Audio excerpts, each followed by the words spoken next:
everyone. Welcome to today's session. It's 1 o'clock, so we'll go ahead and get started. I'm Laura Brewer. I work for Attorney General Josh Stein. I'm just going to go over a couple of the ground rules for today. Speakers will have about 3 minutes to make their points, and then unfortunately, because we have a lot to get through in a short amount of time, we'll have to move on to the next person. You'll get a warning and then have to be muted. But if you have additional questions or other things you'd like to add, please do so in the chat box. And also, please put your email address in your comment in the chat box so that we can follow up with you if we're not able to do that on today's conversation. Finally, I just mentioned that there is a website for the task force, which is www.ncdoj.gov/TREC. There you can submit written comments and also find out more about the task force work. So with that, I'll turn it over to Attorney General Josh Stein to get us started. Thanks, Laura, for kicking us off and for all your help in pulling this together. Most importantly, I want to thank all the people who are on the Zoom and participating. We're very much looking forward to hearing your perspectives on the criminal justice system and how we can make it better, how we can make it fair, how we can address racial inequities that exist throughout it. Governor Cooper created this task force because he wants to make sure that everyone in North Carolina is treated fairly and equally and that they're not discriminated on based on the color of their skin. He asked Justice Earls and me to co-lead this effort. We are both honored to do it. And the task force is comprised of a really broad, diverse array of stakeholders in the criminal justice system, from people it has affected, criminally involved people, justice-involved people, public defenders, criminal justice advocates, victims advocates, disability rights advocates, a mayor, Mayor Colvin is a member, county commissioners, district court judges, superior court judges, appellate court judges, sheriffs, DAs, chiefs of police. We've got a full, broad range of perspectives, but we are only 24 people. And there are so many good ideas out there in North Carolina, which is why Justice Earls and I and members of the task force who are not only on with us, but they're watching and will watch on YouTube are doing these because we want to learn from you all. This is our 4th or 5th of these regional roundtables, and they've proved immensely valuable. We also had a public forum where we heard from the general public, and that was also exceptionally helpful. We've had 2 task force meetings to date, and in our second task force, we adopted 3 recommendations. One was a ban on chokeholds by law enforcement. 2, a duty by law enforcement to intervene when another law enforcement officer is exceeding his or her authority, and to report that to a supervisor. 3rd was a recommendation to the Supreme Court that it recommend or institute a rule directing judges to take into account a person's ability to pay before levying fines or fees, because we do not want to criminalize poverty. And so those are 3 preliminary steps, actions that we took, important actions, but just a small part of what we will ultimately tackle as we continue this work. Our work's divided into 4 work groups, and each of those work groups are hard at it, digging into the issues, gaining the information they need to so that they can make recommendations to the task force. 2 of them have to do with law enforcement, and 2 of them have to do with the court system and beyond for when people are incarcerated. And today we are going to essentially divide our conversation in those 2 groups. And we're going to start this time with the courts first. And before we get into that, which Justice Earls will lead, she will offer her welcoming comments as well. Justice Earls. Thank you so much, Attorney General Stein, and thank you to all of you for taking your time this afternoon. This is such a valuable opportunity for us to hear from you. I'm going to apologize in advance that I have another speaking engagement that I'm supposed to start at 1:30, so I'm going to slip off at about 1:40, but that's why we're starting with the courts instead of policing. But I want to emphasize that these listening sessions are really valuable because it's a chance for us to hear from folks in a little more depth, to have a little more engagement. We'll have 10 minutes of time when anyone can raise their hand and respond or give us additional comments or feedback. So that is enormously helpful to us. And in addition, we know that this is a big state, and that it's really valuable to hear what's happening in your community, in your region, so that we have a good handle on how we can address the racial disparities that we see in the criminal justice system. And the final point I want to make, which is maybe the most important, the task force will make recommendations December 1st. Then the next year and a half, our mission is to foster the implementation and monitoring of those changes. But it's really all of you. It's all of you in your communities in the various leadership roles that you have who ultimately can make the difference. And so you are all really a part of the change that we want to see. And we hope that this opportunity, that we can learn as a task force how we can support you in the efforts that you're making as well. So with that, I am going to delve right in because we have just amazing folks to address us. And I want to start on the question of criminal trials. We have Robeson County Public Defender Troy Peters. If you could unmute yourself and share with us. Okay, I'm sorry, I didn't think I was muted. We hear you now. Go right ahead. What would you like me to answer to or say to about criminal trials? From your perspective, where are the places where the racial disparities are most pronounced, and what solutions or changes should we try to put in place? I can tell you this from 29 years of experience and 14 of those being a prosecutor myself on 2 different parts of the state. Really what we need is bail reform.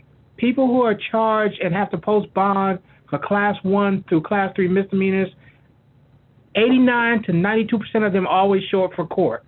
But when you lock them up and you hold them in jail, they plead guilty to anything just to get out. And we're talking about the people everybody classifies as essential workers, the working poor. They're the ones who provide the food, do the cleaning service. They're the ones who come to court and have to appear, and they're working day-to-day jobs and getting paid weekly. They can't afford 5, 6 days to 15 days to show up for district court to be in the jail. And that's not just black people. That is black people a lot, but it's Hispanic people, it's poor white people.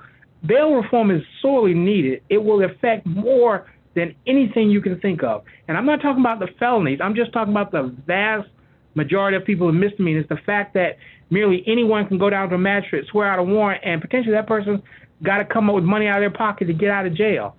I mean, I think we need something more that says if you have a history of not coming to court or you didn't come to court, because we have a different system for if you're charged with a DWI or domestic violence.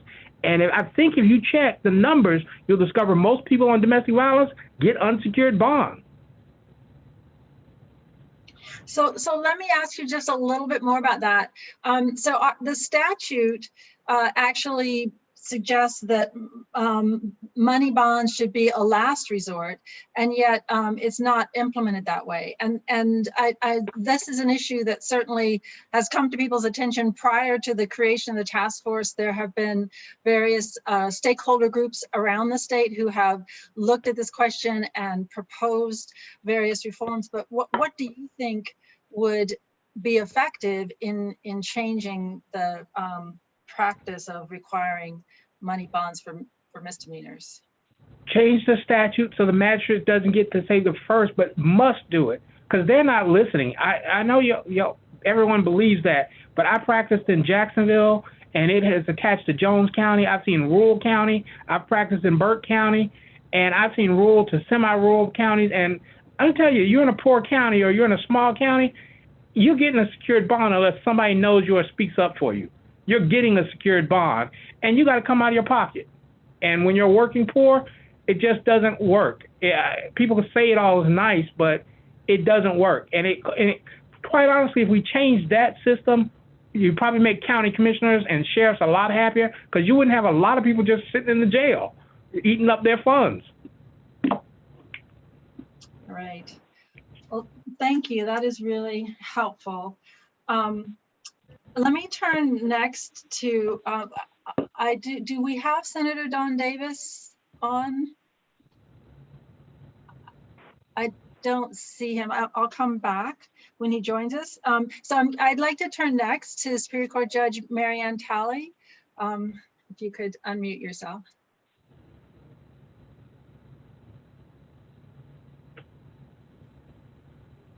Good afternoon.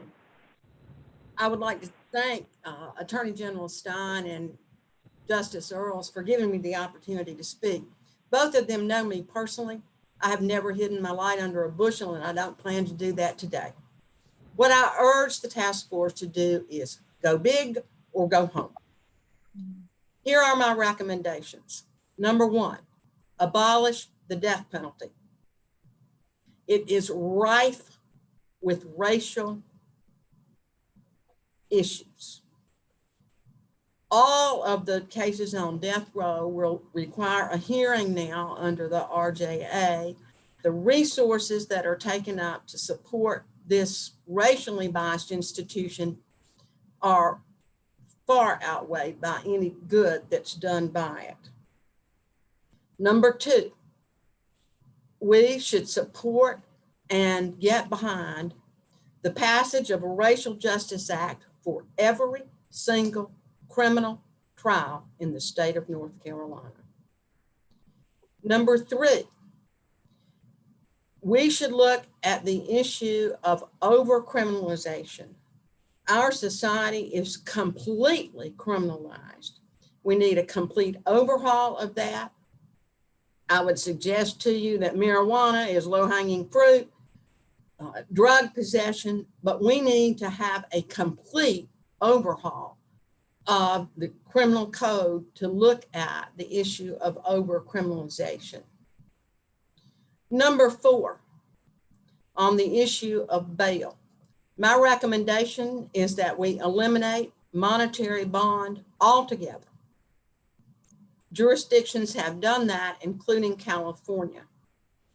If it's not eliminated altogether, my recommendation is to look at the consent decree in the federal court in Alamance County. That is a good template for dealing with the issue of monetary bond. Number five, I recommend that we eliminate fees and fines altogether. It's hard for people to believe, but for example, I have been to Troyes County and people go to jail and prison there because they can't pay money. And when judges are told that's unconstitutional, they say, we don't care. Number six, we should eliminate district attorney calendar control in Superior Court, and all criminal matters should be set by the courts, just like in the entirety of the civil justice system. And last, I think that it's incredibly important that we attempt to ensure that we have racial diversity throughout our system of justice. Thank you very much. Thank you. I'd like to follow up with a question that somewhat relates to the provisions of the Racial Justice Act, but one working group is considering recommending a state law that changes how jury selection occurs, and in particular how Batson and the concept that we need to have racially diverse juries, how Batson operates. And so to put in place a different scheme, one similar to Washington State, and I won't go into all the details of the Washington State rule, but I'm just curious, as someone who oversees jury selection in your courtroom, what do you think would work to help diversify juries? I agree with you, Justice Earls. We need to have complete Batson reform. There need to be rules. We need to completely overhaul the way we look at that issue, like other jurisdictions have done. I think Washington State has done it. We need to look at those areas.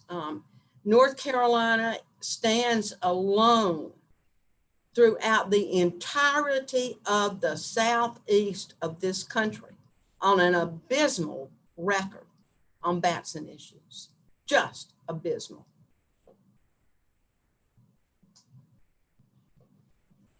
All right, thank you so much. I really appreciate you being here with us this afternoon.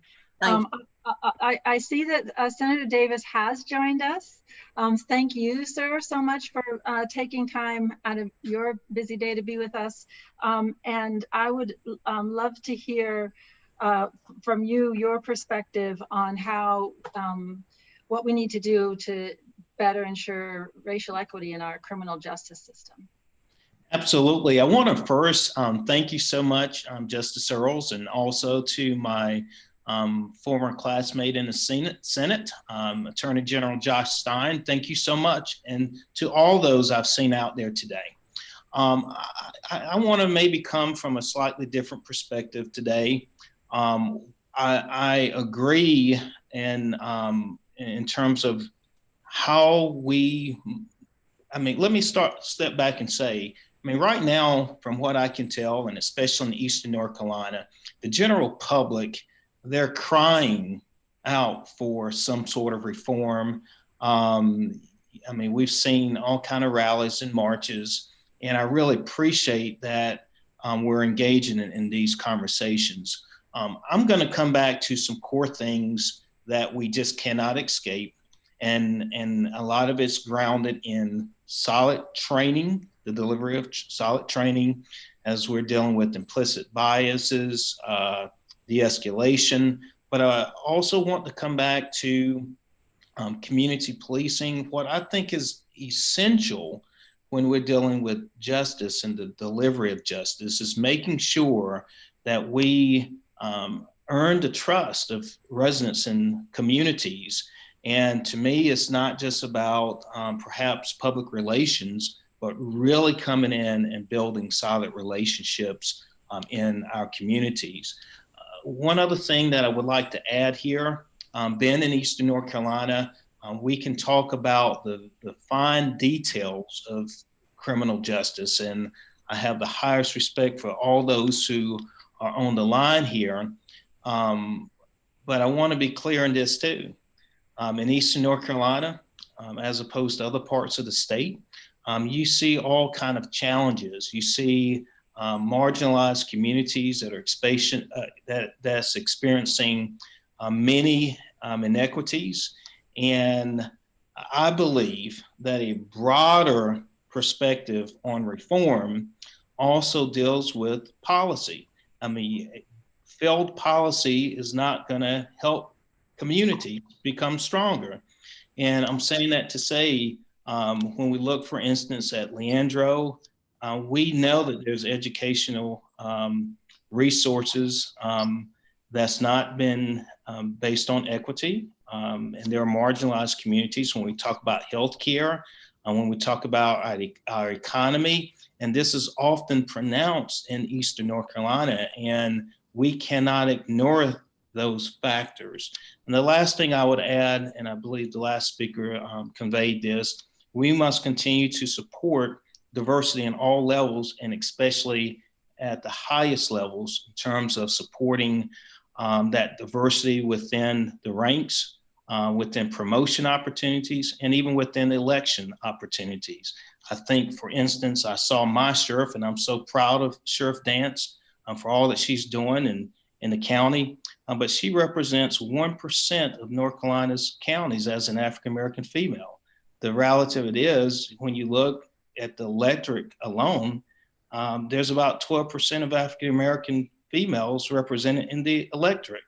When you look at Sheriff Dance nationally, those same numbers, and I'm talking about not just recruiting and bringing, but really supporting and promoting that representation at the highest ranks.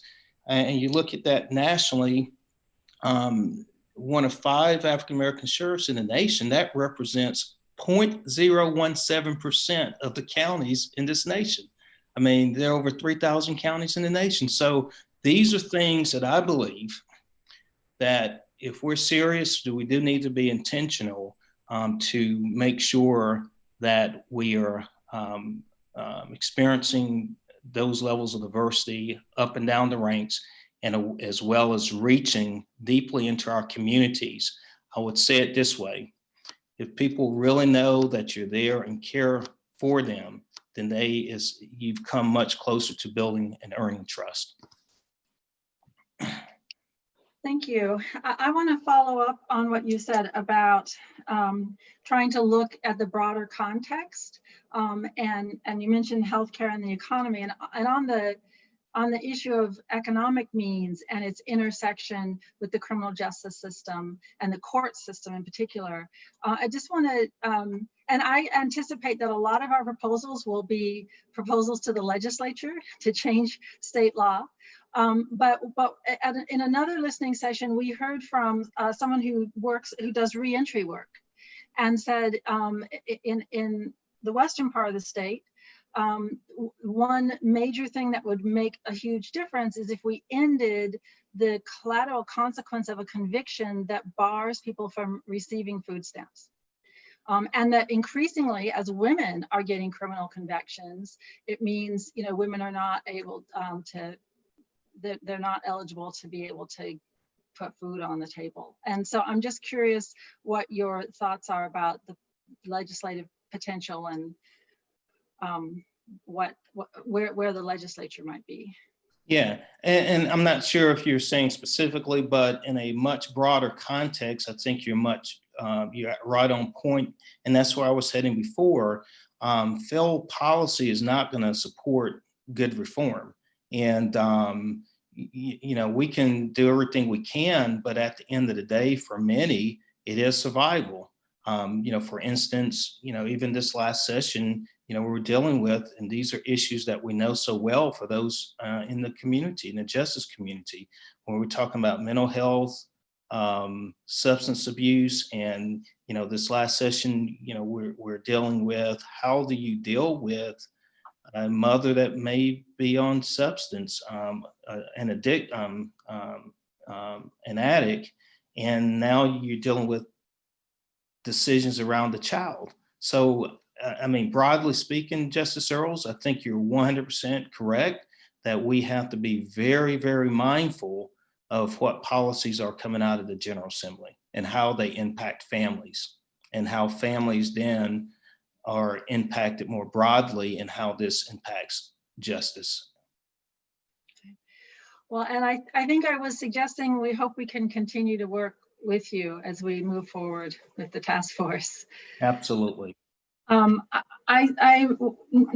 on my list have District Attorney Scott Thomas. Are you on with us? I do not see you. Justice Earls, we don't have Scott Thomas, but we do have District Attorney Ferris Dixon. Thank you. So let me go there, Mr. Dixon. Thank you, Associate Justice, and I'm sorry I had to leave. Justice, I had to step out to talk with my senior resident Superior Court Judge Blunt about a scheduling issue. The issue that came to mind to me as to racial equity concerned me greatly is really about jury trials. And I think that COVID-19 has actually thrown an additional grave problem that we're going to have, probably not just for the next year, but for a while. Encouraging people to come and serve on juries. Minorities typically are underrepresented in jury pools.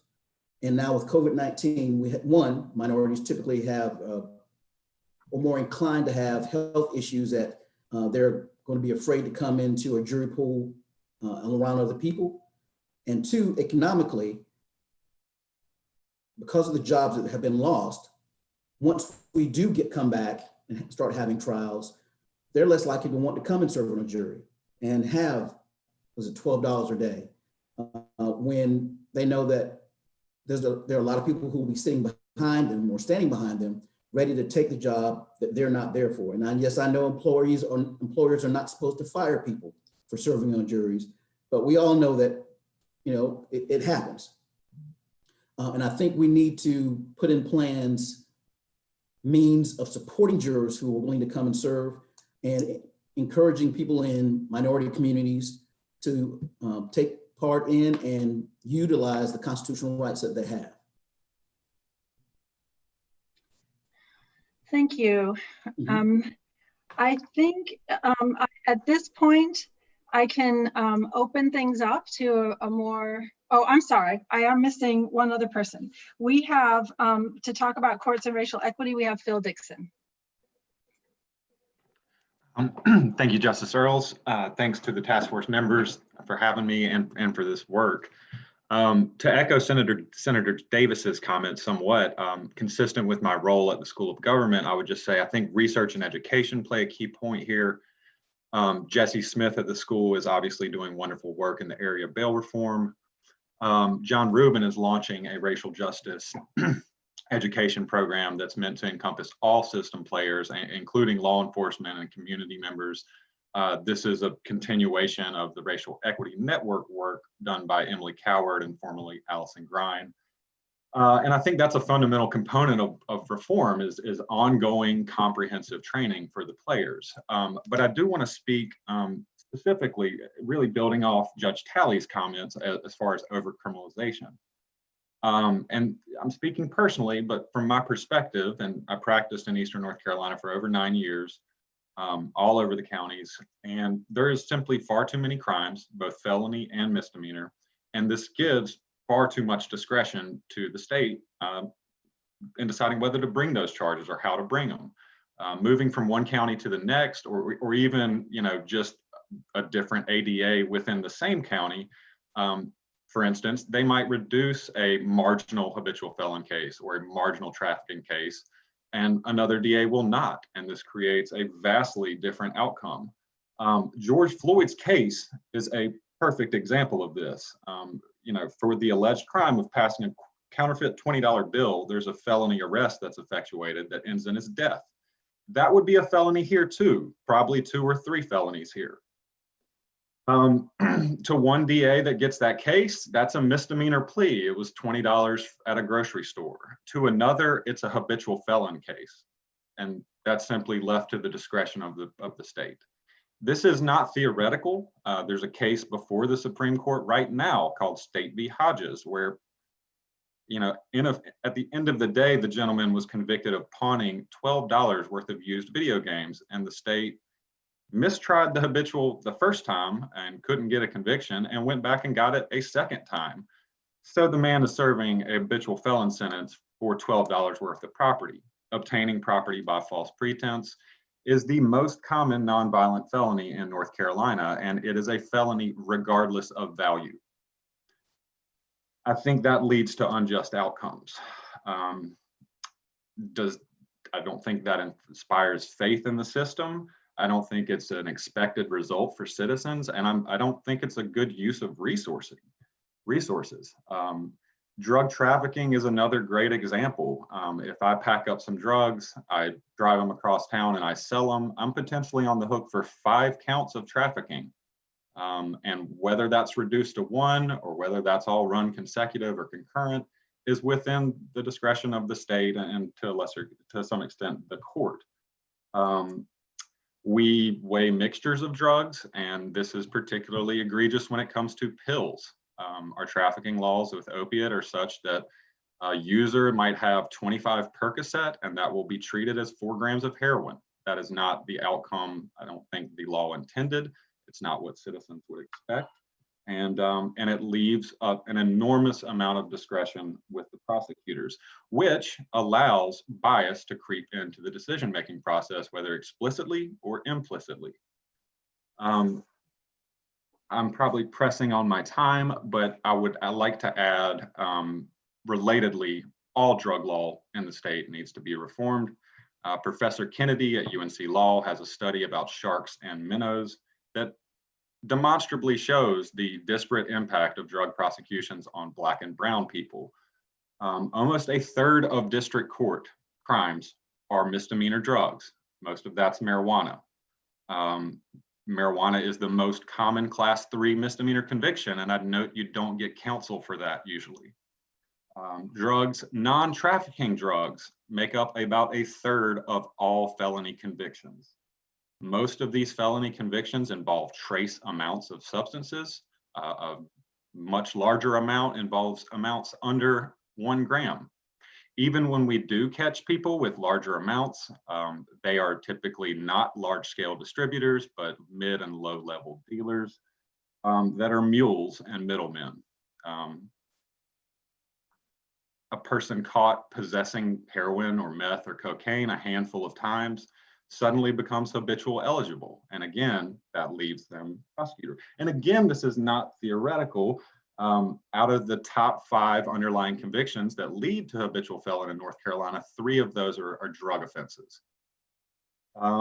This seems like no way to handle the problem. This hits communities of color the hardest. And I think it breeds contempt and disrespect for the law.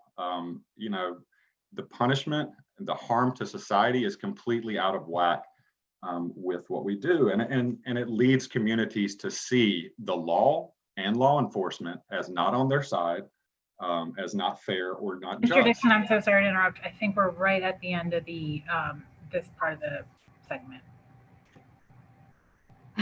Wow. Well, thank you. No, I was taking a lot of notes, and thank you. You gave us a lot of data and information. And I do want to follow up with you, because we've heard in some of the other listening sessions that along this line of decriminalization and reforming what we are criminalizing, that we should consider ending the status offense of being a habitual felon. And I wonder what based on what you know about how cases are processed through the system, whether you think that what impact that would have on the racial disparities. Well, I have to think that eliminating the discretion to impose habitual enhancements for low-level felony offenses, say drug possession only offenses, non-violent offenses, would eventually work to improve racial disparity, racial outcomes in the system. But you know, that leads us to another related problem, which is the lack of data. You know, the National Incident-Based Reporting System is the gold standard, and we don't participate in it. Without the data, it's a lot of anecdotal guesswork. But I do think that the research is out there to show drug offenses and by extension habitual offenses do fall disproportionately on people of color. Thank you.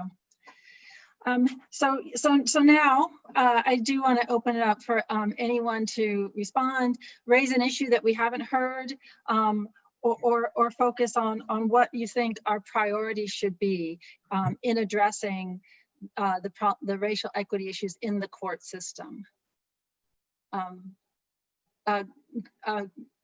Judge Weeks, please. Thank you, Justice Earl. I appreciate the opportunity to participate in this. I think it's an absolutely important subject matter for us to focus on. I want to, if I may, hit on a couple of things that have already been raised. The need to take a global view, and I don't mean to be disparaging in any way, but to approach it on a piecemeal basis or on a short-term basis, basically, in my view, won't accomplish a great deal. I want to follow up on what was just said about data. United States of America has about 4 or 5% of the population of the world. We lock up approximately 25% of the world's prisoners. The data shows that approximately 2/3 of them, more or less, are folks of color and poor folks. That data ought to be a lodestar for us, guiding us in terms of the immensity, the enormity of the problem that we face.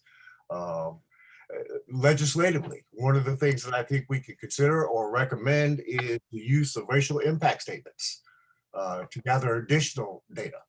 And the mention that of collateral consequences especially piqued my interest, because if you go online and look up Google collateral consequences, you get reams and reams of stuff, both at the federal level and at the state level, that disproportionately impact people of color. So all of those sources should be informational resources for the efforts that are now being made to make meaningful change and meaningful reform in our criminal justice system. I served as a public defender for 10 years, was in private practice, engaged in criminal defense work for approximately 2 years, and served on the Superior Court bench for 24 years.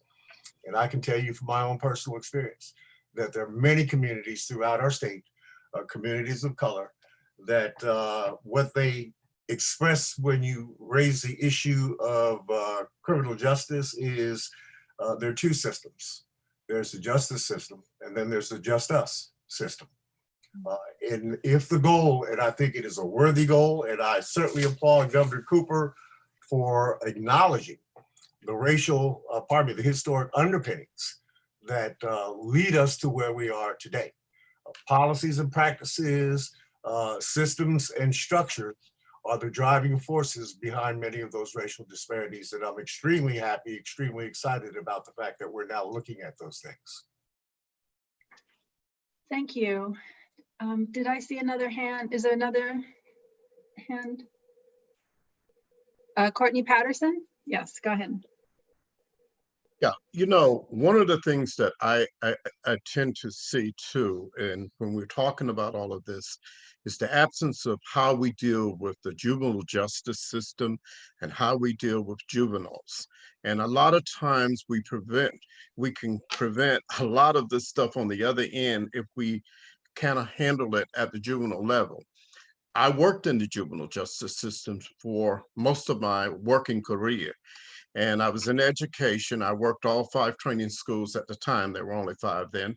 And what happened was we learned that, one, disproportionately African-American and people of color. And then in addition to that, they were kind of tossed into that system. When I was there was no direct, treatment systems. I mean, they were there, they were supposed to be there and everything, but they just didn't happen in the system. And many times you were mixing children. You were mixing children who would actually come in for minor offenses, and then they partnered with someone who'd done a major offense, and then they become a major offender when they come out. And then it turned out that the system tended to be more of a feeder system for our prison system. And this was throughout the state. I mean, you could go into the mountains of North Carolina, the facility there, and students were usually tried to put in their residential area. And, there's a low Black population in the mountains, but that training school looked just as Black as the one in Kinston or in the eastern part of the state. So all I'm saying is that's one of the areas that I think a lot of attention need to be made. I worked, there were a lot of the teachers in the educational part of that basically were substitutes. They didn't have any educational training or what have you. So the children would come out of school, out of the training school, put back into the public system and be behind. And all of this led to this other thing. And I shared Money Bell and what's happening with that. We got to do something about it. I see people every day who get charged with something, whether they're guilty or not, we don't know. And they go in and they sit in the jailhouse until sometime as much as 6 months at a time. And they lose that they were gainfully employed when they went in it. And then they lose their jobs. That's another area that I think definitely, I mean, if we're going to fix this, these systems got to be fixed. Even our education system, the lack of diversity in our schools, you can go into. Another thing I did was substitute, and you could go into schools where schools were predominantly of children of color, and the discipline levels in those schools and the discipline levels in other schools were different, and therefore even a good student sometimes got failed in those other schools. And we got to do something about diversity. If not, we're not going to fix or change much of this. And I would just, and I thank you all for everybody. I thank you, the task force, Attorney General Stein and Justice Earl, for allowing me this opportunity to just speak to you and to share some of this. Thank you. No, I appreciate that very much. And I want to guarantee for the folks who are putting comments in the chat that we are saving that and we will respond. So thank everyone for your participation. Josh, I'm going to hand off to you and I will watch the rest of this on YouTube later. Thank you, Justice Earls, and good luck with your big speech. Glad that you were able to push it off a little bit and be with us. We're going to now transition to the front end of the process. And Mr. Patterson, it's a lot of what you were just talking about, is that first interaction of law enforcement to the citizen. Sometimes it's school with a school resource officer. Sometimes it's just somebody walking down the street. Sometimes it's somebody driving his or her car. And so trying to get to a point where there is genuine trust between people in the community and law enforcement. It requires having the right people in law enforcement. It requires recruiting. It requires training. It requires accountability. I saw a comment about the need for accountability from Kimberly Boyd. And it requires the right rules. What are the policies? And so those are the topics that I'd like us to get into now. And if I could, Mr. Patterson, go back to you on this issue of use of force and what your views are of that issue. Obviously, probably that is the singular issue that has garnered the nation's attention after the killing of George Floyd, because we all saw it with our own eyes. And you know, a lot of Black folks I've been talking to were dismayed, disgusted, but frankly not shocked by that video. But there were a lot of white people who I know were shocked and equally dismayed and disgusted. And so talk about the issue of use of force, if you would. Certainly, Attorney General Stein. You know, it's almost a mentality with many police officers that it's their job to punish people, and it's they are tried, they become the jury right on the street, and therefore many times, and I'm saying not every police officer, I've met probably more good, decent policemen than I have bad, and I just don't want to just group everybody into that same bad category. But there are those that feel like if you've made me run down the street, then I'm gonna beat you. I'm gonna make you pay for it, and this type of thing. But this is something that African Americans have dealt with.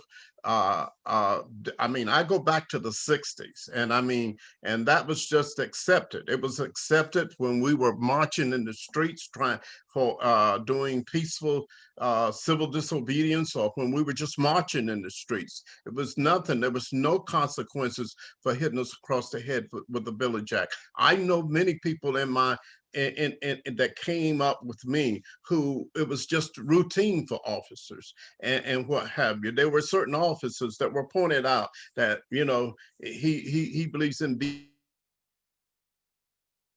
up Black folk, and that was the thing. I don't have an answer for that, and I think it has an answer to do with how we manage police departments, how even, you know, to have this mentality that, okay, all right, so we just came out of the school, we just came out of training, but now you're in the streets, so this is how you actually police, and that kind of thing. I've worked with policemen who believe in community policing and working with communities and what have you, but yet and still by their officers and the rest of the force just did not have any tolerance for that and felt like that was the thing that kept them from policing. So I'm truthfully, yeah, I just don't know where you get to the bottom of that at. I know, you know, if you train and then they come out on the streets and say, well, forget about the training, I just don't know. That has to deal with the quality of people that we put on those forces. And definitely to try and to search out and to be more diverse in the hiring of police. I can tell you 90% of the police officers that I see are white. And that to me is a problem within itself. Thank you, Mr. Patterson. We'll go to Police Chief Toussaint Summers from New Bern in a second, because what you talked about the need to recruit diverse officers, you want to recruit officers that reflect the different communities that they're serving, but you also want to recruit the right type of officer, the one who goes into the profession to help people, has that servant mentality, that guardian mentality. You don't want that warrior who's looking at wanting to bash in a door. And so a lot of that has to do with recruitment, but then a lot of it has to do with training, how you train the officers. But then there's a great deal to do with culture and accountability, because you can train them one way, but if the culture of the department when they get out on the street is to just undo all your training, like you were just talking about, Courtney, then we've done no good there. So Chief Summers, how do you wrestle with these issues? Well, it's really a tough situation, but I do want to make a comment about police officers and that mentality to want to punish people.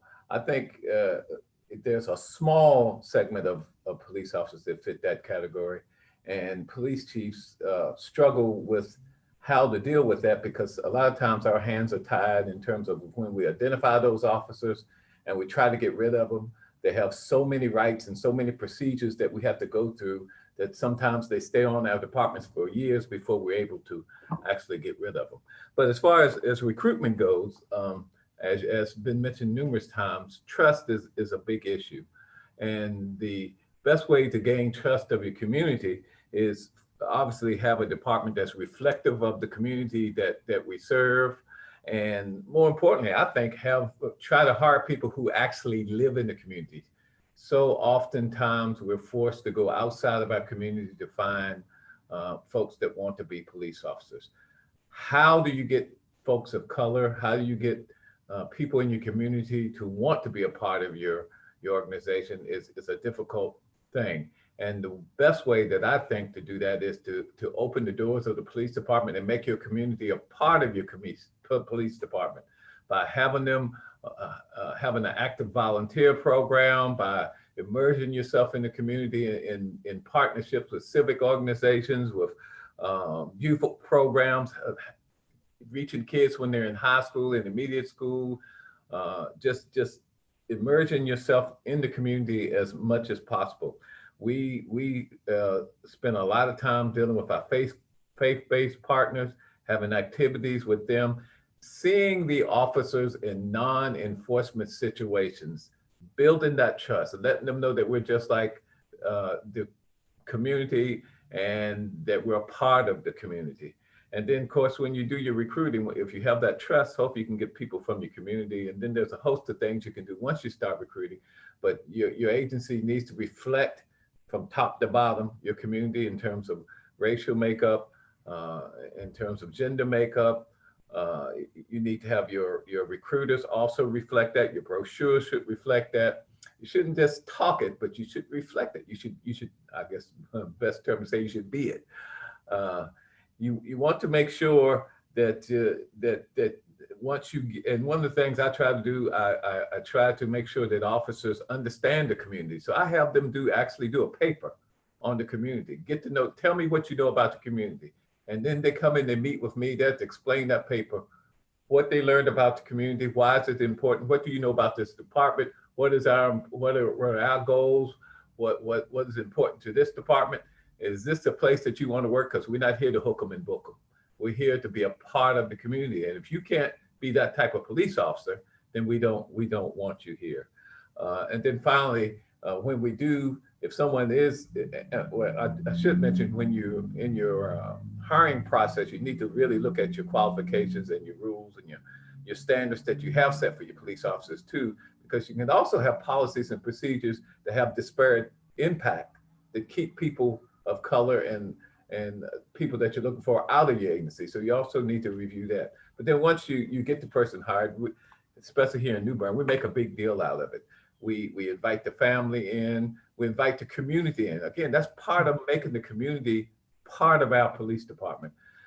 And I'm happy to say that, during all the turmoil that's happened across the nation, I think the work has paid off, especially here in New Bern, because people trust our agency. They understand what we're about. And we've had so much support from our community that we haven't experienced some of the problems. But I always say, any police agency, any good police chief is just one incident away from being in that same situation. So having the ability to root out those folks who cause problems, I think is very important, in addition to recruiting the right people. Thank you, Chief Summers. Yeah, we had a really interesting discussion this morning with a group of folks very similar to you all in Wilmington and Southeast North Carolina. And one comment that probably 2 or 3 African Americans made, and these were gentlemen who were in their 50s and 60s. And they said that in their day, an African American young person would want to go into law enforcement or go into the fire department, but they just don't feel like that's happening today. And Ms. Teresa Lee made a comment about how many brown, black, olive colored persons wake up saying, I want to be sheriff. And we got Sheriff Dance on this call with us. Thank you so much for being with us. How did you get into law enforcement? And do you think that the environment today is different from when you got in, such that it is harder to recruit a young, diverse workforce? Or have you found ways where you've been able to actually overcome that sense of resistance that people think exists? Good afternoon. It's a pleasure to be here with you all today. You know, I don't know how I got into this business. I know I didn't grow up wanting to be a law enforcement officer. It just happened one day. Suddenly one day I got a job at a sheriff's office and decided that, and found out that was my niche. It was a sudden epiphany that I understood, because you always have to recognize that law enforcement, as someone said earlier, having the right people in the right places, law enforcement chooses you. You don't choose law enforcement, simply because it takes that type of person who comes in, who really wants to do the job of a law enforcement officer, which is being a public service and protecting and serving a community. I often have an issue if I have someone I'm interviewing who tells me, well, I want to arrest people. Well, I don't hire that person if you're coming into law enforcement because you want to arrest people. I strongly believe that the wag of the tail starts at the head of the dog. And so when we're talking about leaders of in this field of law enforcement, we must lead the way that we want those who serve under us to exemplify us and represent us. As a sheriff, I have a unique ability. I don't have the issues that police chiefs have when we're talking about having to go through the red tape of weeding my garden. I certainly can, when I have officers that don't see the vision, who are doing things that are does not exemplify the noble profession of law enforcement, I simply can weed that person out. And because you don't want to infect the rest of your garden. So I don't have that issue as it relates to the issues that chiefs have. They do have a process that they have to go through. I've had to find creative ways. Well, first of all, by the mere virtue of me being an African-American woman, I have little brown girls and little brown boys that look at me now, or just little girls that look at me now and say, here's somebody that looks like me. And she's the sheriff. Unfortunately, it took until 2018 that an African-American female was able to become a sheriff in the state of North Carolina. Long time coming. Long time. But it can be done because I did it. So, and I have to be very, very creative in trying to mirror my community. I live in a county which is 65% white and maybe about 30% African American, 5% Latino and another 5% other. And so I try to mirror, with this agency, mirror my county. And so I've had to become creative in doing so. I found that economically for African Americans, it's hard for them to quit their job and go through BLET for 3 months. Who's paying the bills? And so what I've done is I've looked into my detention center where I have a large population of African Americans who wanted to become law enforcement officers, but they didn't have the ability or the luxury to quit their job for those many months. And so what I've done is I've went in and I've identified those people. Number one, I'm able to look at their work history, their work ethic while they were at that detention center, their demeanor with people that they're locked in with 24 hours a day. And so I've been able to go in and identify those people and send them to BLET and pay them while they're going. And so that's how I'm kind of bringing some diversity into representation on the sworn side of law enforcement officers. And so, we have to think outside of the box in order to diversify. It can be done slowly but surely. That's what I'm trying to do here. Secondarily, as it relates to connecting with my community, I don't know if many of you know, the job of a law enforcement officer, you tend to think is people who go out and investigate crimes and lock people up. Well, I've done something different here. I went into our detention center and started some programs to give people some hope so that they won't continue to come back in. I've connected them with Pitt Community College to get GEDs or vocational skills, connecting them so when that detention center door open, we hope it opens for them for the last time because we've made that connection with the outside resources in our community. We've done the same thing with substance use abuse in connecting them with those outside resources that will keep them from coming back into the detention center. Because when you think about who's coming in there, who's getting arrested, are people who are, either through substance abuse, poverty, or mental illness. And speaking of mental illness, that's another issue. We were talking about law enforcement and I think people talk about defunding the police and those kinds of things. And I think most of those issues are about not dealing with people. And I agree, law enforcement should not be dealing with people with mental illness. We get a 40-hour training. That does not make us psychologists or psychiatrists or even give us any ability to be able to deal with the issues of mental illness. All it does, that kind of training gives us the ability to recognize what we're seeing. And so there were so many things that were dumped in law enforcement's lap that, who are people going to call when they have a mental illness issue going on? They call the police. And what do? We respond to those calls. Are we the appropriate people to do so? No. Because what happens is we have nowhere else to take them, and where do they go? They go to jail.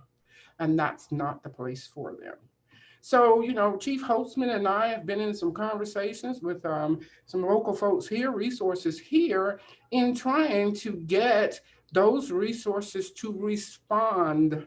We'll go as a response to make sure that the scene is safe, but the appropriate people need to be there. Another example, we get calls to go to kids who are, mom calls because the kid won't get up and go to school. That's not a law enforcement. That should not be a law enforcement function. And so we've had so many things that were dumped in our lap, but we didn't jump up and down and say, hey, we want to respond to mental illness. We want to respond to things that we shouldn't be responding to in the first place, that we were never funded the extra money for in the first place. But we go because that's who we are. And then there are times that we find ourselves in those situations that we shouldn't have been in the first place, and things go south. So I think when we can start to put those calls with the resources, the appropriate resources, I think that we'll see some changes that will come about in what our being on certain calls in the first place. Well, you said so much that was helpful and provocative. Thank you so much, Sheriff Dance. Yeah, frankly, it is a industrialized nation. We are the richest nation in the world, and we do the absolute worst of any industrialized nation in providing healthcare. We're the only country where everyone does not have access to health insurance as a matter of citizenship. And somehow we put up with this. It's just absolutely egregious. And so as a result, people who have mental health issues or people who have substance use issues, both of which are health issues, we put that on law enforcement. You all are the catchment for all of our society's problems, even when you're not the appropriate entity to deal with those problems. And so there are a number of agencies out there that are actually rethinking public safety and how can we most effectively respond to a mental health crisis or a substance use crisis. City of Greensboro just rolled out a new initiative a couple months ago where when somebody is having a mental health crisis, law enforcement goes in conjunction with a mental health counselor. Because like you said, the law enforcement officer has been trained to keep the peace. They may have some awareness of critical incidents response. They may have some awareness of mental health, but they don't have years of education the way a mental health counselor does. And so once they've settled the scene, they hand it off to the mental health person to take over. No reason why we can't do that for a social worker responding to a mom who can't get her kid to go to school. No reason we can't do that for a drug counselor, for somebody responding to an overdose. So I think these are interesting ideas that we should wrestle with as a state. You also talked about the financial barriers to people joining law enforcement. One initiative that my office pursued, we oversee at the Department of Justice criminal justice training and standards and sheriff's training and standards. And Stephen Combs, head of criminal justice training and standards, came to me a couple of years ago, recognizing that it was hard for a lot of people to get into law enforcement, that they don't have the money, they don't have the encouragement. And we have a great program in North Carolina, the North Carolina Teaching Fellows, which identifies talented, public-spirited high schoolers who want to educate to pay for their 4 year of school, and then they'll come out and teach for 4 years. So we've created the Criminal Justice Fellows program, where the state will pay for 2 years of community college, and then they will then go work for 4 years in law enforcement. And if they do that, their loans will be forgiven. We just started it last year. Unfortunately, the legislature didn't give us any money.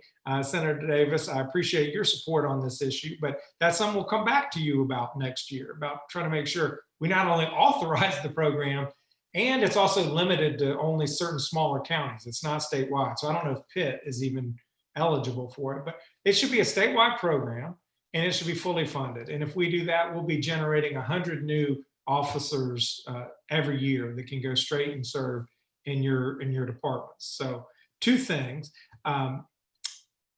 Since we talked about the community colleges under this training program, and you talked about, Sheriff, how you have the community colleges in your jails delivering skills, I see we have Lawrence Rouse on the Zoom with us, and wanted to see if you would talk about how you think community colleges can play a role in dealing with this issue of criminal justice equity.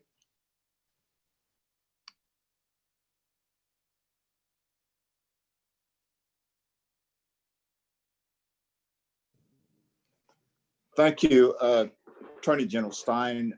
First of all, thank you for hosting this forum where we can talk candidly about the issues affecting racial equity.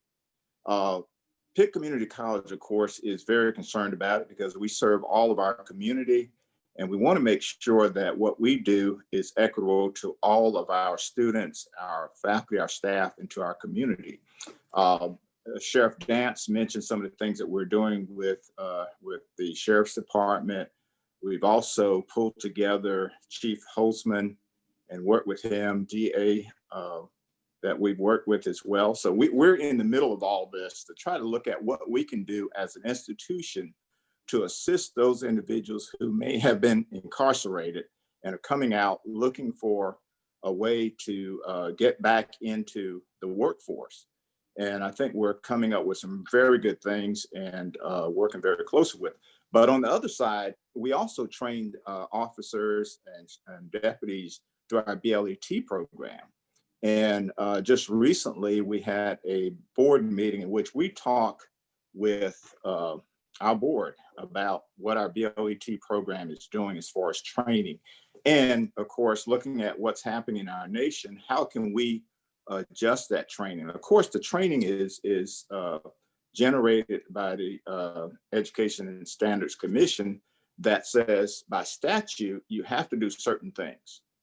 And you just can't go in and change the curriculum. So we've found a way that we think we can work around that, and that is through doing in-service training for things such as implicit bias, also doing community policing. And we want to offer those training free to our police officers as well as our sheriff deputies. And so we're working on that as an option. We will meet next week to talk a little bit more about that. There's also funding through the community college system just recently that came out, which will allow us to have our instructors trained to do some of this type of training, in-service training that will address racial equity. So we're very concerned about it. And I like the idea when you talked about the criminal justice fellows. We had an idea that came to us probably about 4 months ago, and I have my community outreach person working on it. And this was about going into the high school and talking with the kids there about pursuing a career in law enforcement and starting at that early age, building that pipeline that will then come into the BLET program and then hopefully on to a law enforcement agency. But I see it as two sides. We are working on the education side, training, providing people with hopefully a good means of making a living so they don't have to commit crimes. And the other side is hopefully training our law enforcement agents to ensure that they are policing correctly. And I know that we have some excellent chief law enforcement officers in Pitt County that care about the people. We actually met last September, so we're in communication with them and trying to see what we can do as an institution to change things. And DA Ferris and I have recently signed an MOU so that we can maybe prevent some individuals from going in by coming into training at Pitt Community College, giving them an option versus maybe serving time. So there's just a lot. And as I listen to everyone, it's just, I think, really phenomenal that we're coming together to talk and to listen. I heard a lot of great ideas, particularly holding officers accountable, creating the right environment. And also, I like the idea of community policing where the officers get to know those individuals they're interacting with. So they may not have a bias immediately by interacting with someone that they don't know. So I think all of these are really great, and thank you for hosting this today, and thanks to everyone who's on this call. Thank you, Mr. Rouse. Really appreciate Pitt Community College's engagement in this issue and looking at your mission very broadly, that you are there to serve the community in all of its ways to make that community, Pitt County, as healthy as possible. And so commendations to you. Boys and Girls Clubs do a lot of that kind of work as well. And Mr. Patterson was talking earlier about how young kids, I have teenagers, young kids do not always make good decisions. That we can all agree on. And the issue is, what's the consequence of those bad decisions? And what opportunities are there to direct their energy into more constructive ways than negative ways? And obviously Boys and Girls Club are great in that regard. And we have Kimberly Boyd with us today, and just wanted to hear your perspective on this issue of police community relations and what you think we should be doing differently. I appreciate the opportunity to be with you all this afternoon and really appreciate all that you do. We partner closely with several of the folks on this call. So there are wonderful things happening in Eastern North Carolina in terms of really wanting to address this, even before all of the more public unrest that we've seen recently. I think what we see is in the long run, especially for our young children of color, is the lack of hope and opportunity. And when you take those two things away, when they don't see, when their world is not predictable in the sense that if I do this, if I do the right thing, then good things happen, which is what the reality of white privilege, right? Is that you follow a certain path and these things happen. And that reality is just not true for so many of our young people. And I think that we need to be very proactive in thinking through all of the elements of diversity, equity, and inclusion. A part of that is creating real relationships with law enforcement. I think we're very fortunate. Chief Holtzman has been an amazing partner of ours. After the Trayvon Martin tragedy a couple of years back, he brought his law enforcement in, and we sat down with our teenagers, and they had a really honest discussion about what it means to grow up in our local communities and what the challenges are they face, what are some solutions. And then they routinely visit our young people, and we have that happening throughout our region. And that is a good first step, but also just recognizing the importance. I really appreciate Sheriff Dance's efforts in being very creative in diversity, because one of the questions that we hear is, I don't see anyone that looks like me, right? We don't have enough opportunities. It's Dr. Rouse has come over and spoken with our teenagers.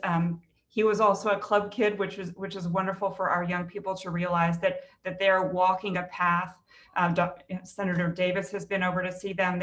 It's so important for our young people to recognize the opportunity that exists, but then we have to have accountability within the systems, because our parents are do something, some minor infraction, and all of a sudden they're in prison. Someone talked about bail. They've done a $12 crime and they're in prison for a week, which means they've lost their job. Now they're losing their apartment. Food is now unavailable because they no longer qualify for food stamps.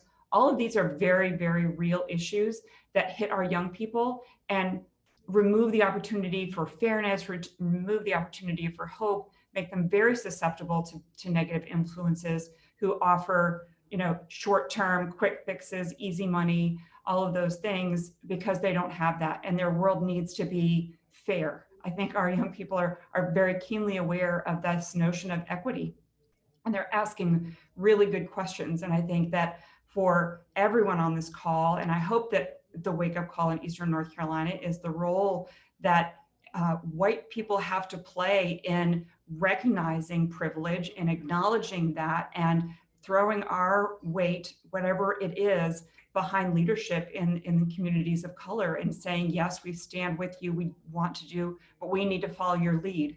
And allowing our young people to see that power can be seceded, and that they can step up into senior leadership roles, and to have a real voice on what happens with our communities going forward. So I appreciate the opportunity to be here with you and all of the voices on this call, because they're really critically important. And I can tell you, even during this shutdown, we were getting phone calls when we were not in the clubs from our teenagers, like, we need to get together, we have to talk through this, we need to talk about what we can do. The sense of agency for them, especially our preteens and teens, is just so critical.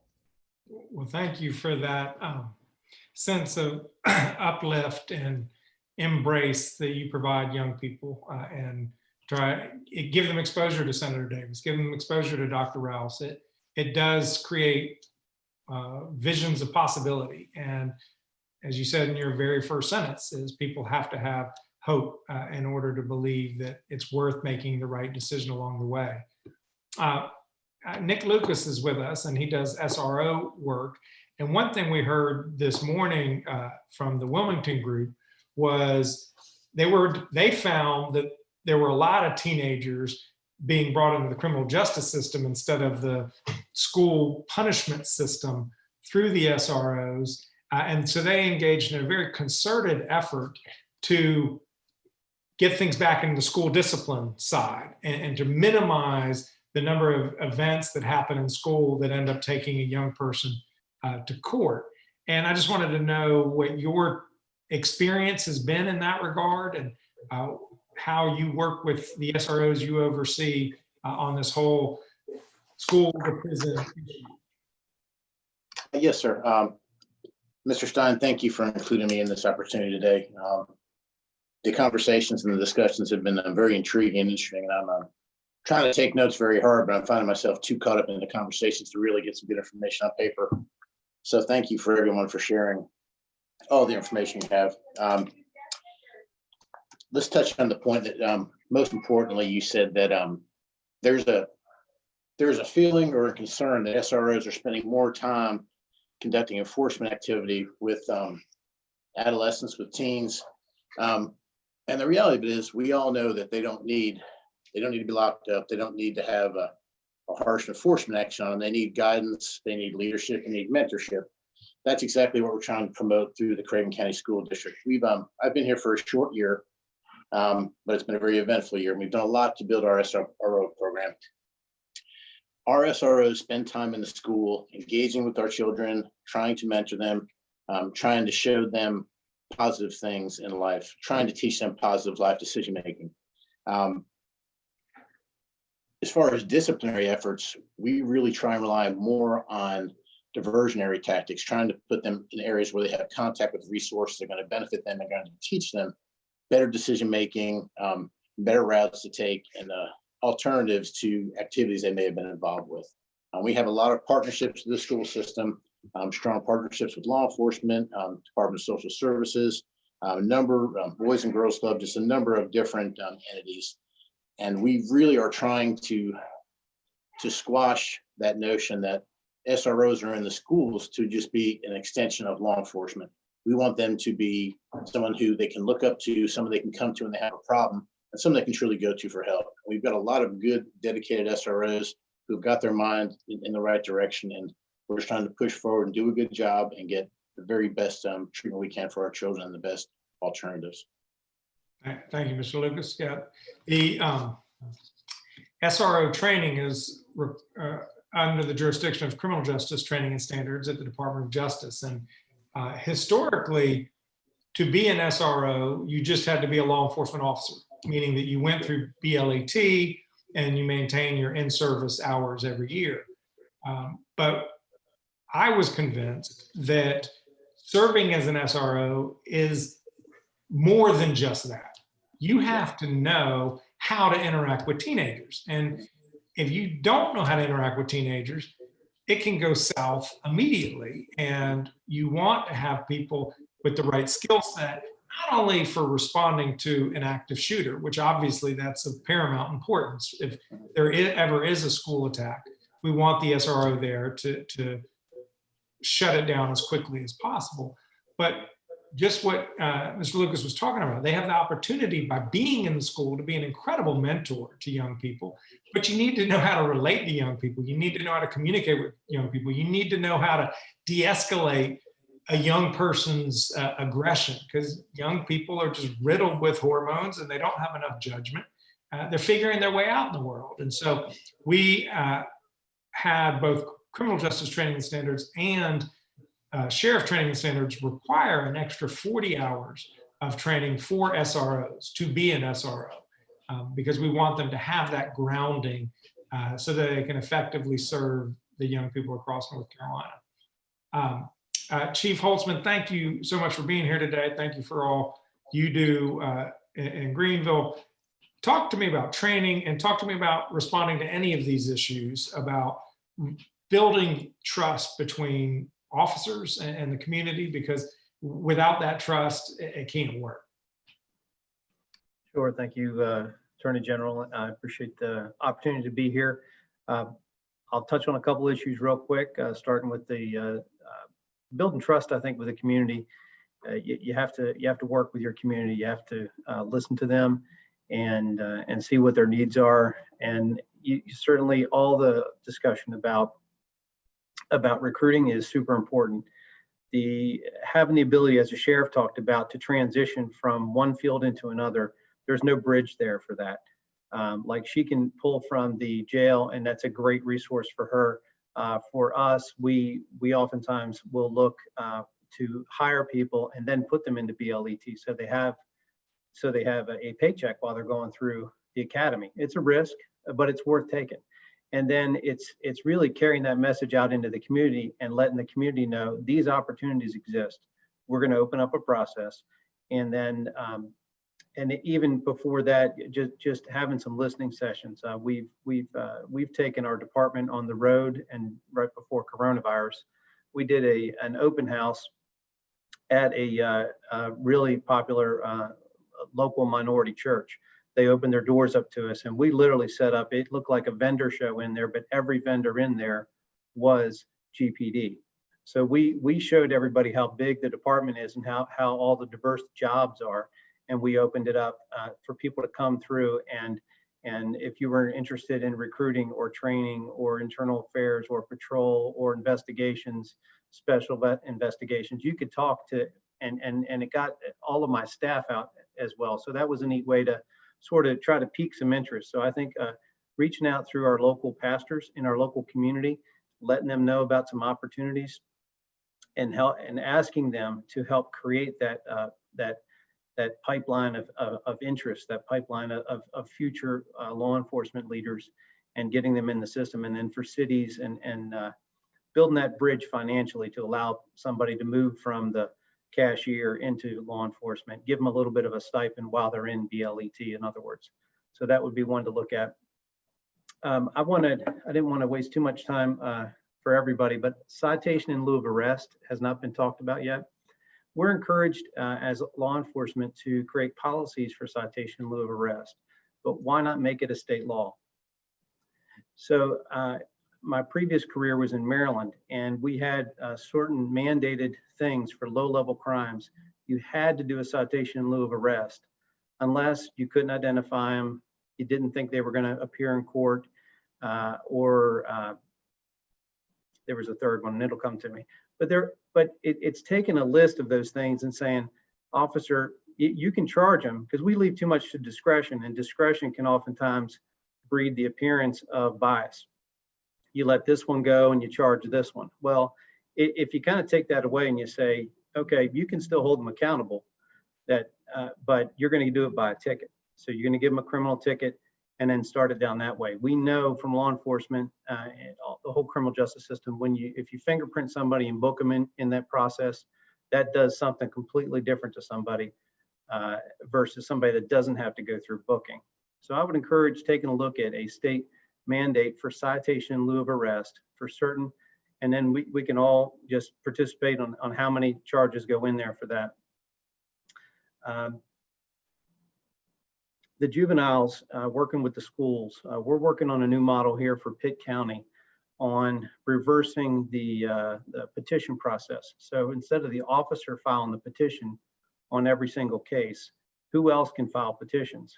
It turns out a DA can file a petition, and it turns out that the Department of Juvenile Justice can also file petitions. Now, each county has some different limitations. Apparently, there's not consistency with that across the board. Why is that important? Let's say we arrest 10 people at a school. They got in fights, and the parents are demanding charges, and I want them charged, and they look at the police officer. Well, our job is to keep people safe, investigate crimes, identify those involved, but we don't have to necessarily charge. Why not give that to that independent third person to review, be it a DA or Department of Juvenile Justice? So we worked out a brand new agreement here.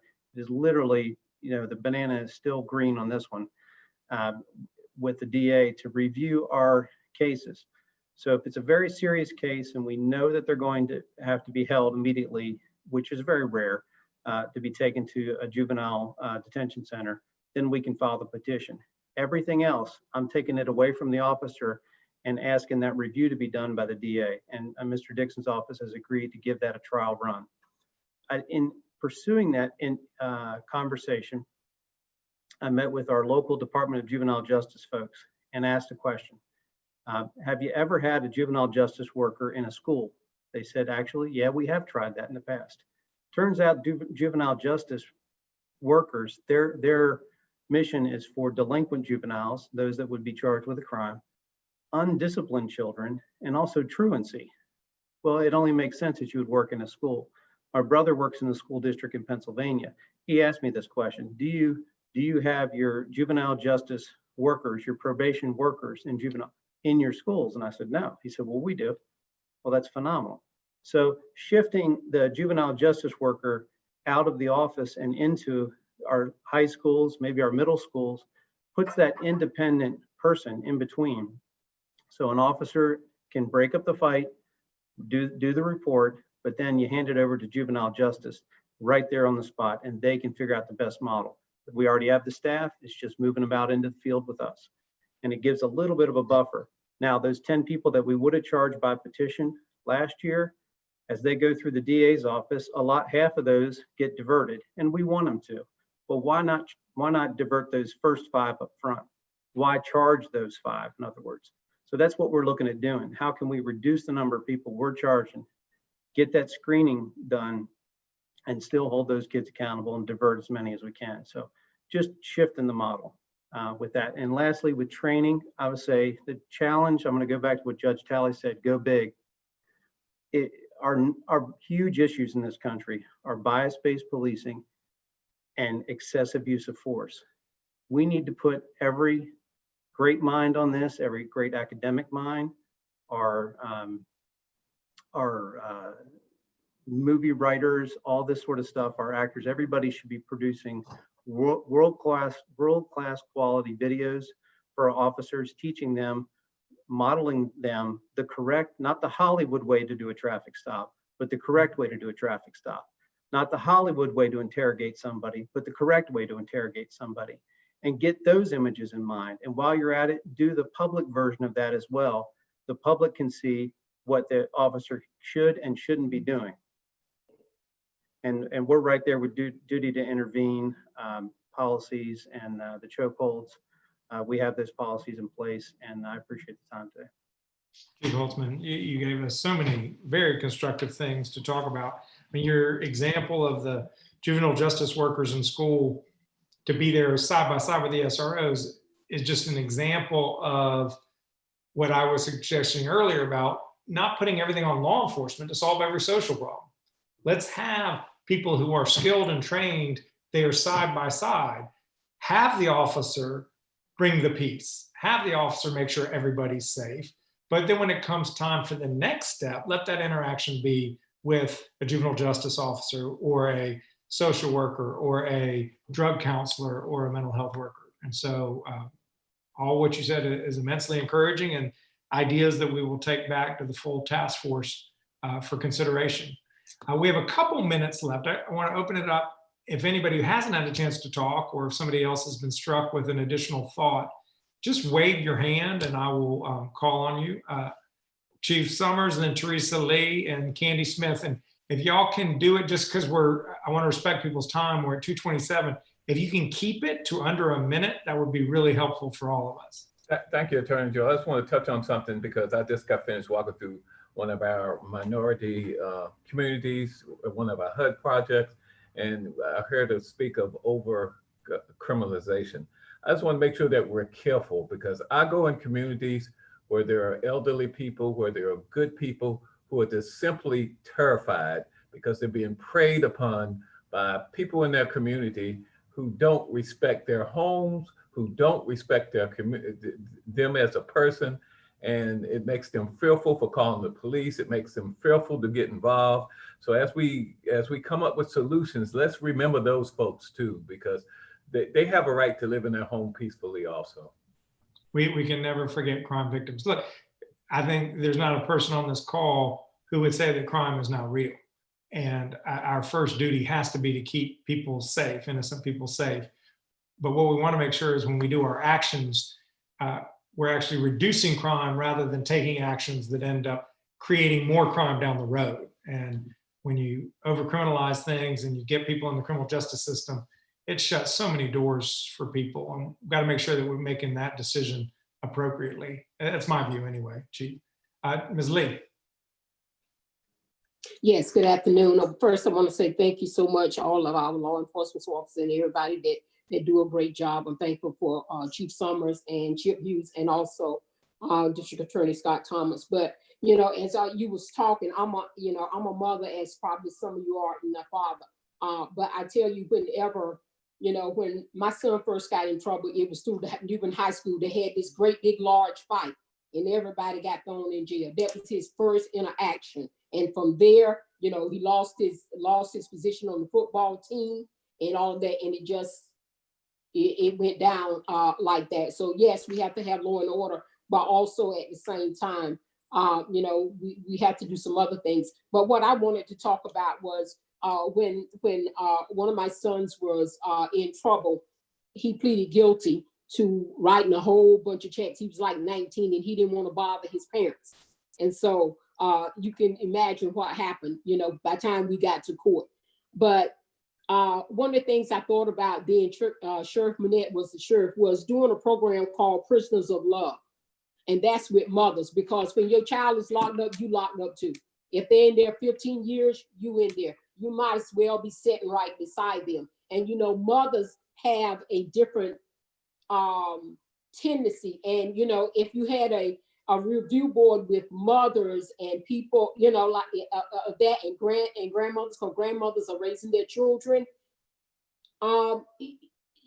you may learn things that may be able to help to stop some of these things. So I just wanted to remind you about mothers and grandmothers can help a lot in community policing and all those things. And again, thank you so much to all of you for being on the call. Very helpful comments, Ms. Lee. Thank you. Ms. Kenny Smith. I would say first, thank you for allowing me to be on the call. And if we go back to what the entire purpose of this call is and what you guys as a committee are working on doing, I'm just reminded of a few things that was, when I shared that I was going to be on this call, I was challenged to make sure that I shared. We can have these listening sessions and we can do a lot of talking, but if we're not implementing that and making any change, then we're just wasting time. One of the things I want to make sure that we understand, there's a lot of programs out there and there's a lot of things that are supposed to happen, but those things are really not happening. And that's what the community is concerned about. So if we start looking at a racial justice and how we're going to have equity, we start by looking at accountability. And I think the sheriff said it best first. If we as citizens have to be accountable and follow the laws, then our officers need to be held equally accountable. If an officer is found doing something that's improper and it leads to disciplinary action, or maybe them being fired, them having to say, let's say they just let them resign, that's not doing any good, because now what we're doing is passing on that behavior in order to affect other people. But those are things that are happening because we are not in an accountability structure. We're in a structure of, we just want to look out for each other. And when you're looking out for people, but you're not looking out for the community, then that begins to be an issue. And when we start talking about the community policing, it has to be true community policing. Again, top down. If you do not have your sheriff and your chief in diverse populations interacting with people, just general things, your officers are not going to do it. They're going to follow what they see happening. I think we need to have ID cards for officers. Many people are stopped. They have no idea who the officer is. If they want to go and make a complaint, they don't know. They say, I can point them out. Why do we not have those ID cards that an officer automatically can give? Because many officers don't want to share their names sometimes. That's what's being shared with me, or they may not have it on their badge. Body cams, people are asking me, are they required to keep those on? And if they are found turning those off, what type of disciplinary action do they receive for that? Those are things that I think that we need to make sure we think about. And the last thing they stated to me was, when people are saying defund the police, they don't mean not to give them money. What they really mean is redirect some of those resources into a lot of those issues that we talked about, taking care of the community. Because if you think about who solves crimes, it's not the police, it's the community. Because if you do not have a relationship with them to tell you those events that are happening around what's going on, then you can't do your job as officers. So I think it takes all of us working together. And when we talk about things like the citation in lieu of arrest, those are all great things in theory. But if they're not happening and we have the officer to be able to say, well, that was my judgment call. The judgment call on African-American young males mainly has been a very heavy hand.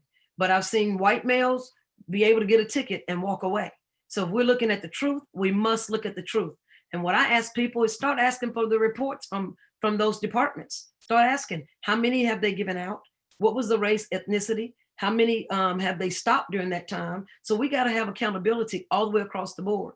If we can talk it and that's it with no accountability, we're going to just be looking good on camera.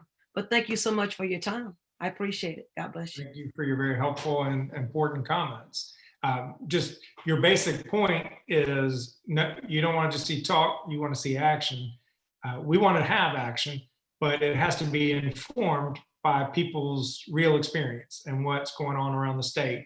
And every one of you has contributed mightily to our understanding of what's the state of criminal justice in North Carolina. And for that, I am deeply grateful, and all the other task force members who are here watching on YouTube are as well. I thank everyone for their indulgence, allowing us to go over a few minutes. If anyone has anything else they would like to share, we have a website, ncdoj.gov/TREC, TREC. And anybody, and that's true of anybody watching on YouTube as well, anybody who wants to file a comment for our consideration to think about an issue, maybe in a way that we haven't done so before, please file that comment. And to everybody who participated on this panel today, please know how appreciative we are and grateful for each of you and the important work you do in your communities. Take care. Thank you.